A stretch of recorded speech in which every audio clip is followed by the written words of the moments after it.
নমস্কাৰ ওয়েলেছ অসম ইউটিউব চেনেলত আপোনালোকক আন্তৰিক শুভেচ্ছা জ্ঞাপন কৰিছোঁ মৰমৰ প্ৰিয় ভিউৱাৰ্ছসকল। আজি আপোনালোক সকলোৰ কাৰণে আৰু এটা গুৰুত্বপূৰ্ণ আপডেট লৈ আহিছোঁ সেৱা সেতু পৰ্টেলৰ ওপৰত। গতিকে আপোনালোক সকলোৰ কাৰণে এইটো হেল্পফুল হ'ব আৰু এই ভিডিঅ'টো ৰেভিনিউ ৰিলেটেড আৰু এই ভিডিঅ'টো যিবিলাকৰ পট্টা মাটি আছে তেওঁলোকে এই ভিডিঅ'টো সম্পূৰ্ণ চাব।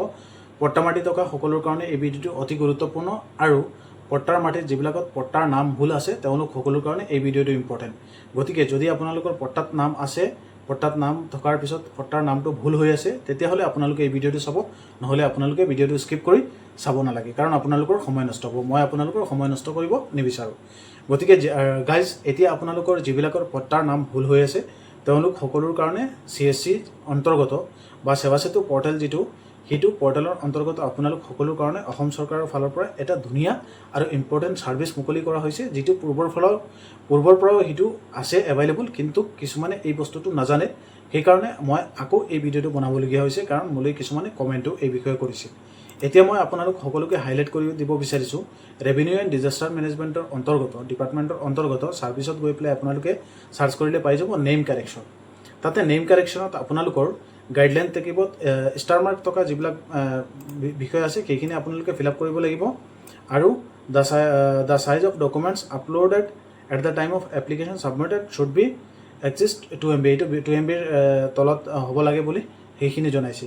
ইয়াৰ কাৰণে আপোনালোকৰ ৰিকুৱাৰমেণ্ট কি হ'ব?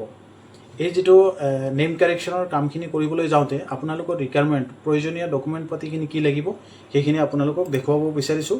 Scan copy of legacy document, যিখিনি আপোনালোকৰ ডকুমেণ্টছ আছে সেই ডকুমেণ্টছত নাম ভুল হৈ আছে বা আপোনালোকৰ পট্টাৰ কপি আছে, সেইখন আপোনালোকে তাতে আপলোড কৰিব লাগিব। Any other document supporting prayer for correction name, মানে সেই নামৰ লগত কিন্তু কাৰেকশ্যন হ'ব সেইখিনি আপোনালোকে তাতে আপলোড কৰিব লাগিব। যেনে ধৰি লওক, উদাহৰণ হিচাপে পট্টাত যদি নাম আপোনালোকৰ কিবা এটা থাকে ABC দাস, তাতে যদি আপোনালোকৰ ADC দাস আহি গ'ল বা ADM দাস আহি গ'ল, তেতিয়াহ'লে তেনে ক্ষেত্ৰত আপোনালোকে সেইটো শুদ্ধ কৰিবৰ কাৰণে ADM দাস বুলি আপোনালোকে কি কৰিব লাগিব, যিখন ডকুমেণ্টছ আছে সেই ডকুমেণ্টছখন তাতে আপলোড কৰিব লাগিব। সহজ ভাষাত আপোনালোকে বুজিবলৈ যাওঁতে মই ক'ব বিচাৰিছোঁ, এজন মানুহৰ নামটো যদি জন্তু দাস বা মিণ্টু বৰা যদি থাকে আৰু সেই মানুহজনৰ নামটো আপোনালোকে কাৰেকশ্যন কৰিব বিচাৰিছে, মিণ্টু বৰাৰ নামটো শুদ্ধকৈ অহা নাই, তেনে ক্ষেত্ৰত পট্টাত যিখিনি নাম ভুল হৈ আছিল সেই ভুল হোৱা জেগাটোত আপোনালোকে পট্টাৰ কপিখন আপলোড কৰিব আৰু লগতে তেওঁৰ সেই মানুহজনৰ শুদ্ধ ডকুমেণ্টটো তাতে আপলোড কৰিব লাগিব। আশা কৰোঁ আপোনালোক সকলোৱে বুজি পাইছে নেম কাৰেকশ্যন কেনে ক্ষেত্ৰত হ'ব। কিন্তু মই ইয়াতে এটা বস্তু ক'ব বিচাৰিছোঁ, নেম কাৰেকশ্যন অকল যিটো পট্টাদাৰ, মূল পট্টাদাৰ আছে তেওঁৰ নামত কাৰেকশ্যন হ'ব, কিন্তু যিজন পট্টাদাৰৰ পিতেক হয় বা কেয়াৰ অফ যিজন থাকিব, কেয়াৰ অফৰ নামটো কাৰেকশ্যন নহয়।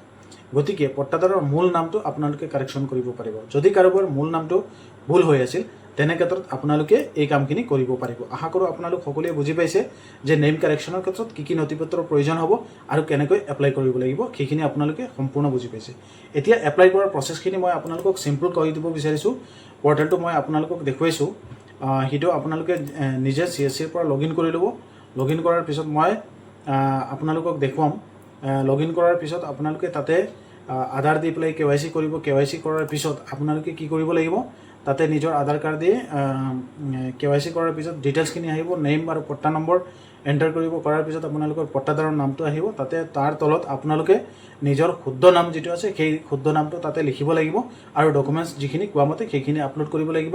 সামান্য পৰিমাণৰ CSCৰ বা সেৱা সেতু পৰ্টেল যিটো আছে তাৰ ডেছবৰ্ডৰ এটা ফিজ ল'ব, আৰু সেই ফিজটোৰ পিছত আপোনালোকে অনলাইন ছাবমিট কৰাৰ পিছত তেনেধৰণৰ আপোনালোকে যিটো সেৱা সেতু পৰ্টেল আছে, সেৱা সেতু পৰ্টেলত গৈ পেলাই মই আপোনালোকক দেখুৱাব বিচাৰিছোঁ এইটো ট্ৰেক নাও, তাতে আপোনালোকে ক্লিক কৰি পেলাই ছাৰ্ভিচখিনি আপোনালোকৰ যিটো এপ্লিকেশ্যন ৰেফাৰেঞ্চ নম্বৰ পাব সেই এপ্লিকেশ্যন ৰেফাৰেঞ্চ নম্বৰটো তাতে ছাবমিট কৰিব।